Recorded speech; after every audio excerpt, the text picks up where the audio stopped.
कहीं इधर उधर ना जाए। आपको ये कहे ना, कोई भी आपको ये कहे कि मैं कल की हूं, मुझे फंड चाहिए, मुझे फंड दीजिए, मैं काम शुरू करने वाला हूं, पहले देखिए उसके पास ज्ञान है भी या नहीं है ज्ञान।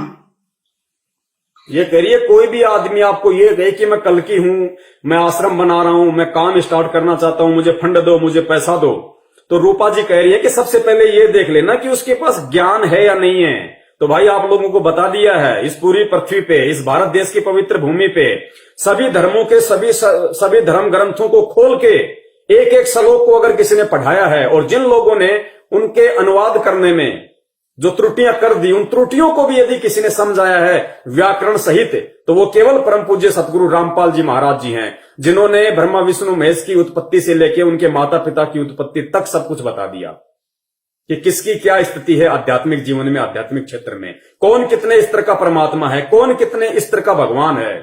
क्योंकि साहब तो थानेदार को भी कहते हैं, और साहब प्रधानमंत्री के नाम से पहले भी लगाया जाता है।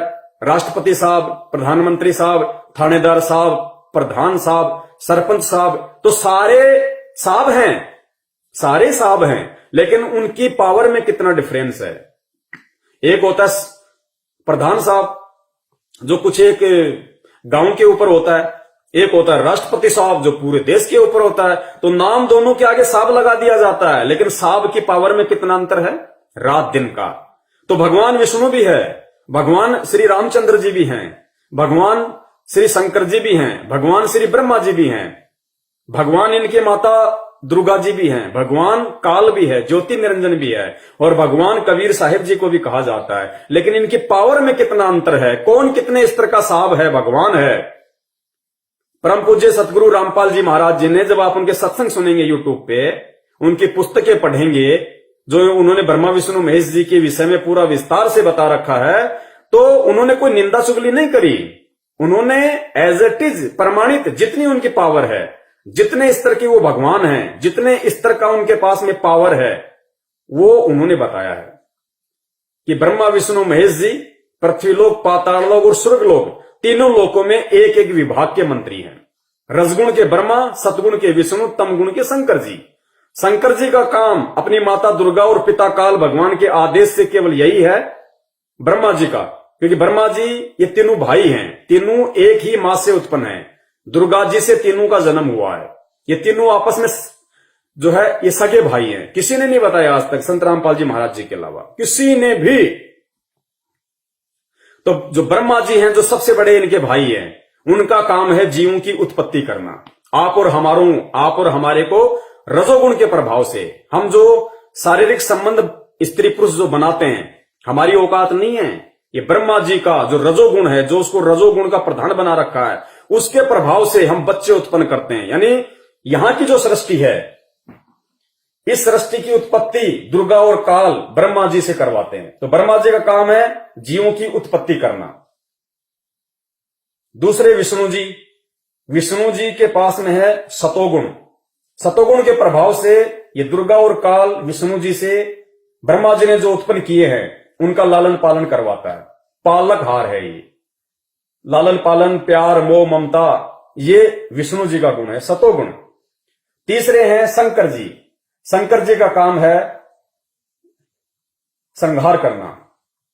हम जो मरते हैं, कोई एक्सीडेंट से मरता है, कोई लड़ाई झगड़ा करके मरता है, कोई कैसे मरता है, कोई एक्सीडेंट होके मरता है, तो ये ड्यूटी है कि किस व्यक्ति को किस हिसाब से मारना है, ये ड्यूटी शंकर जी के पास में है।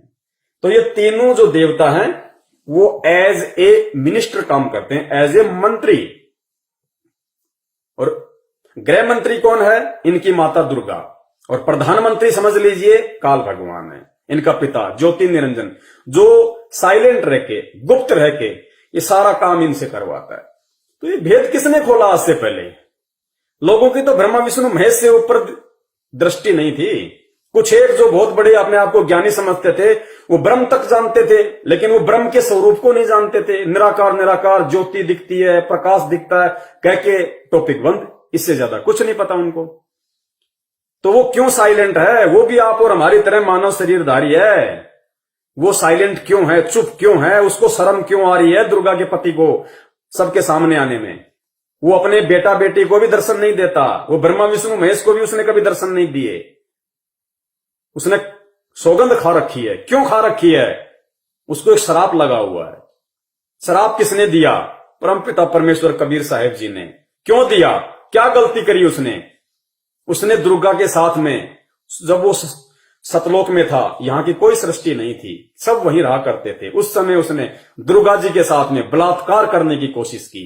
ये बलात्कार की उत्पत्ति ब्रह्मा विष्णु महेश जी के पिताजी की देन है, जो वर्तमान में बलात्कार हो रहे हैं। ये भेद किसने खोले? यूट्यूब पे जाओ, संत रामपाल जी महाराज सृष्टि रचना लिखो, देखो। और वो अपने मुख से नहीं बोल रहे, वेद दिखाएंगे, गीता जी में दिखाएंगे, कुरान में दिखाएंगे, पुराणों में दिखाएंगे, कबीर सागर में दिखाएंगे, कबीर बीजक में दिखाएंगे, अनुराग सागर में दिखाएंगे। आंखें चौंधी आ जाएंगी। इसीलिए तो रूपा जी कह रही हैं कि वो जो कल्कि होगा उसकी एक पहचान और होगी। वो ऐसा बातें बताएगा, ऐसा ज्ञान देगा कि सब कुछ चेंज हो जाएगा। तो ये ज्ञान किसने दिया पूरे विश्व में?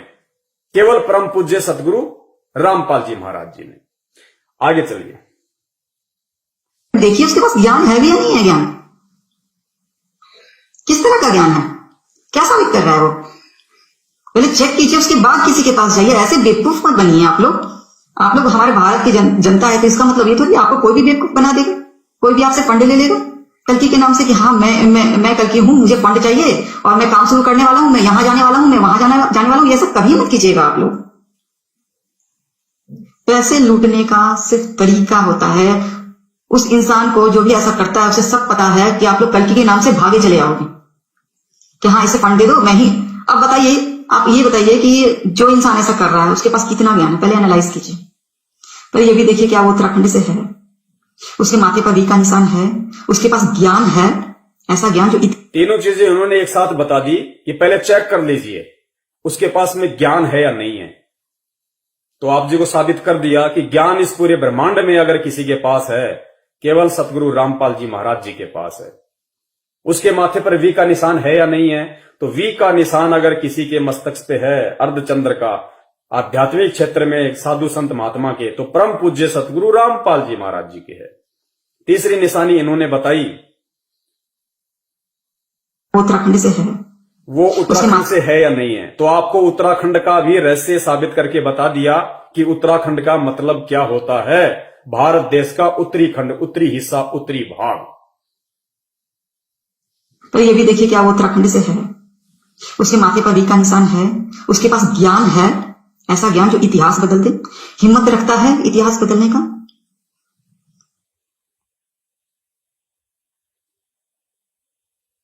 नास्ट्रेडमस की जितनी भी भविष्यवाणियां हैं जीसस क्राइस्ट से मिलती है और उन्हीं के लिए कहा गया है ये, और वो सेकंड कमिंग है, वही आएंगे। आगे ध्यान से सुनना, ये बहुत बारीकियां हैं, इनको केवल वही व्यक्ति कैच कर सकता है। इन भविष्य वक्ताओं के शब्दों को वही व्यक्ति पकड़ सकता है जिसके ऊपर परमात्मा की विशेष कृपा होती है, जो कल्कि की शरण में है, जिसके सिर पे उस कल्कि का हाथ है, वही इन भविष्य वक्ताओं के शब्दों को पकड़ सकता है। अब इसने एक छोटा सा शब्द कहा है कि वो जो कल्कि होगा वो सेकंड कमिंग होगा। सेकंड कमिंग का मतलब होता है दूसरी बार आने वाला। सेकंड कमिंग इस कलयुग में दूसरी बार आने वाला। ध्यान से सुनना आप एक बार इसको। इस सेकंड कमिंग का अर्थ ये खुद भी नहीं जानती, लेकिन इस लाइव प्रोग्राम के माध्यम से परमपिता परमेश्वर जी ने सबके सामने संदेशा भिजवाना था, इसलिए आप जीव को समझाया जाएगा कि सेकंड कमिंग का अर्थ क्या होता है और सेकंड कमिंग किसके ऊपर फिट बैठता है। नास्ट्रेडमस की जितनी भी भविष्यवाणियां हैं जीसस क्राइस्ट से मिलती है और उन्हीं के लिए कहा गया है ये, और वो सेकंड कमिंग है, वही आएंगे। और वो जो बातें हैं जो नास्ट्रेडमस ने लिखा, नास्ट्रेडमस की भविष्यवाणी का उल्लेख कर रही है, क्योंकि नास्ट्रेडमस ने कभी भी कल्कि को लेकर भविष्यवाणी नहीं की। वर्तमान समय में जो आने वाला है सुप्रीम, उसके विषय में भविष्यवाणी की है। और क्या कहा कि वो सेकंड कमिंग होगा, वो कलयुग में दूसरी बार आने वाला होगा। लेकिन ये लोग, ये भविष्यवक्ता लोग ना समझ पाने के चलते, अपनी छोटी बुद्धि के चलते, ये इस भविष्यवाणी को कलयुग के अंतिम चरण में लाखों वर्ष बाद आने वाले विष्णु जी के लोक से जो आएंगे, हरिश्चंद्र जी, कल्कि अवतार लेके, ये उसके साथ में जोड़ रहे हैं। नहीं जुड़ेगी। दास ने पहले ही कहा था, मेरे पूज्य गुरुदेव जी ने बताया था कि बच्चों, हाथी के कपड़े कभी भी जोटे के ऊपर फिट नहीं बैठेंगे। तो पहले आप इसकी बात सुन लीजिए, फिर मैं आपको इसका विश्लेषण क्राइस्ट से मिलती है और उन्हीं की नास्ट्रेडमस की जितनी भी भविष्यवाणियां हैं जीसस क्राइस्ट से मिलती है और उन्हीं के लिए कहा गया है ये, और वो सेकंड कमिंग है, वही आएंगे। और वो जो बातें हैं जो नास्ट्रेडमस ने लिखा है अपने पुस्तक में, अपने बुक में, वो बाइबल में भी लिखा है, कुरान में भी लिखा है। सेकंड कमिंग ध्यान रखना, ये ध्यान रखिएगा।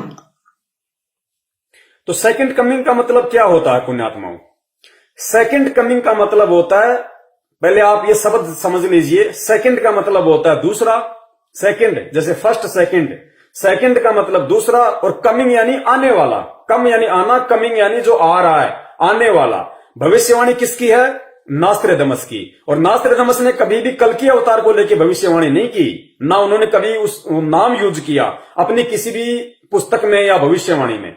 उन्होंने जो भविष्यवाणियां की है वो 20वीं सदी के उत्तरार्ध और 21वीं सदी के प्रारंभ में जो महापुरुष भारत देश की पृथ्वी पे आएगा उसके विषय में किया है। यानी संत रामपाल जी महाराज जी के विषय में उन्होंने सारी भविष्यवाणियां की हैं। तो ये जो रूपा आनंद जी है, ये सेकंड कमिंग शब्द को कल्कि अवतार से जोड़ के देख रही है, जो नहीं जुड़ेगा। ये कह रही हैं कि जो कल्कि होगा वो सेकंड कमिंग होगा, जबकि इनको मालूम होना चाहिए कि कल्कि सेकंड कमिंग नहीं हो सकता। सेकंड कमिंग का मतलब होता है कलयुग में दूसरी बार आने वाला। तो कलयुग में अवतार लेके दूसरी बार धरती पे कौन आया? नजर उठा के देख लेना, हिंदू धर्म ग्रंथों में, किसी भी शास्त्र में श्री कृष्ण जी का जन्म द्वापर युग में हुआ था, और जो कलयुग की शुरुआत थी वो श्री कृष्ण जी के शरीर छोड़ने के बाद शुरू हुई थी। श्री कृष्ण जी के शरीर छोड़ने के बाद कलयुग की शुरुआत हुई।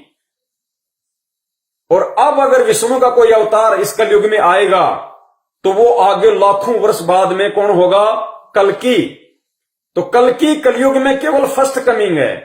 यानी इस कलयुग में अगर विष्णु जी के लोक से कोई आएगा अवतार बनके, वो फर्स्ट कमिंग होगा। कलयुग में विष्णु जी का पहला अवतार होगा, फर्स्ट कमिंग।